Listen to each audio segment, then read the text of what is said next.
नवरात्रि का 5वां दिन यानी कि जो दुर्गा माँ का 5वां रूप है वो स्कंद माता का है।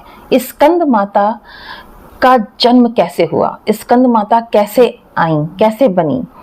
जब गौरी माँ शंकर भगवान से शादी कर चुकी थी और उसके बाद ये इतना विचलित रहती थी कि इन्हें कोई माँ कहने वाला नहीं था। तो ये सोचती थी कि मुझे कोई माँ कहने वाला, माँ पुकारने वाला कोई नहीं है। तो ये बहुत परेशान रहा करती थी। तो इन्होंने स्कंद माता का रूप धारण किया और कार्तिकेय जी को प्रकट किया। इन देवी माता का यानी कि स्कंद माता के हाथों में कोई अस्त्र शस्त्र नहीं होता है, 2 हाथों में कमल होता है, एक हाथ में इनके कार्तिकेय जी होते हैं और एक हाथ में इनके जो होता है वर मुद्रा वाला होता है। और जब ये देवी माँ कार्तिकेय जी को प्रकट कर चुकी थी तो इन्होंने उनको अपनी गोद में बिठाल करके एक माँ का, मतलब एक बिल्कुल माँ का रूप धारण था उनका। उनको देख के लगता है कि ये बिल्कुल माँ का रूप है। ये उनमें कोई भी ऐसा अस्त्र शस्त्र नहीं थे उनके हाथों में। माँ का जो ये रूप है वो मातृत्व देवी का है, पूरी तरीके से मातृत्व देवी हैं ये। कहते हैं कि जिन लोगों को संतान का सुख नहीं मिला, यदि वो इनकी विधि विधान पूर्वक पूजा करें 100% उनको संतान प्राप्ति होगी।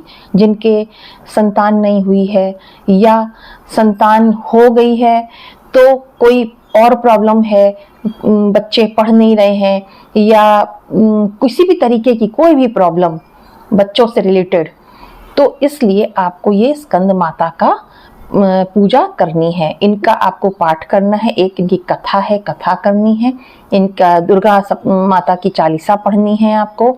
अगर आप सप्तशती पढ़ सकते हैं दुर्गा सप्तशती तो दुर्गा सप्तशती पढ़िए, नहीं तो कोई बात नहीं है, आप दुर्गा चालीसा पढ़ सकते हैं। दुर्गा चालीसा पढ़िए, स्कंद माता की अगर कथा पढ़ सकते हैं तो पढ़िए, नहीं तो कोई बात नहीं, लेकिन चालीसा पढ़ना अनिवार्य है। इनको पीले रंग बहुत ज़्यादा पसंद है, पीले रंग का इनको वस्त्र आप इनको पहनाइए, पीले रंग की चुन्नी पहनाइए, भेंट करिए, पीले रंग की आप मिठाई इनको भोग में लगाइए और पीले रंग के फूल चढ़ाइए। वैसे इनको केले का जो भोग है वो बहुत ज़रूरी होता है चढ़ाना। आप इनको फलों में केला जरूर चढ़ाइएगा, बाकी कोई फल आप मत चढ़ाइए, लेकिन केला अनिवार्य है। पीली मिठाई, पीला फूल, पीले वस्त्र और फलों में केला आपको चढ़ाना है।